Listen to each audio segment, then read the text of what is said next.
வெளிநாட்டு தொழிலாளர்களுக்கான புதிய மேலாண்மை முறையை அரசாங்கம் அறிமுகப்படுத்தப் போவதாக வெளியான செய்திகளை மனிதவள அமைச்சர் டத்தோசரி ரமணன் ராமகிருஷ்ணன் திட்டவட்டமாக மறுத்துள்ளார்.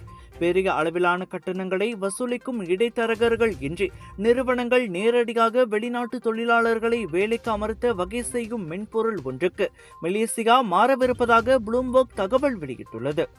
அதோடு ஒவ்வொரு தொழிலாளர் விண்ணப்பத்திற்கும் நிறுவனங்களுக்கு $1000 அதாவது $4700 கட்டணம் விதிக்கப்படும் என்று அந்த அறிக்கையில் கூறப்பட்டிருந்தது. 2 தகவலையும் ரமணன் மறுத்தார். அந்த செய்தி முற்றிலும் தவறானது என்றும் அத்தகைய எந்தவொரு புதிய முறையையும் அமல்படுத்தும் திட்டம் அமைச்சரவையில் ஆலோசிக்கப்படவில்லை என்றும் அவர் தெளிவுபடுத்தினார்.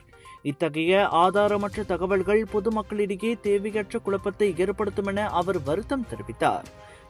வெளிநாட்டு தொழிலாளர்கள் தொடர்பான எந்தவொரு கொள்கை மாற்றமும் சம்பந்தப்பட்ட அமைச்சுகள் மற்றும் பங்குதாரர்களுடன் ஆலோசிக்கப்பட்ட பின்னரே முறையாக அறிவிக்கப்படும் என்று அவர் குறிப்பிட்டார். எனவே அதிகாரப்பூர்வமற்ற ஆதாரங்களில் இருந்து வரும் தகவல்களை ஊடகங்கள் மற்றும் பொதுமக்கள் நம்ப வேண்டாம் என அவர் கேட்டுக்கொண்டார். தொழிலாளர் விவகாரங்களில் வெளிப்படைத்தன்மையை பேணுவதில் அரசாங்கம் உறுதியாக இருப்பதாகவும் நாட்டின் பொருளாதார வளர்ச்சிக்கு தேவையான தொழிலாளர் மேலாண்மை முறையை சீரமைக்க தொடர்ந்து பணியாற்றி வருவதாகவும் ரமணன் தெரிவித்தார். ஏர்போர்ட்ல வேலை செய்யணுமா?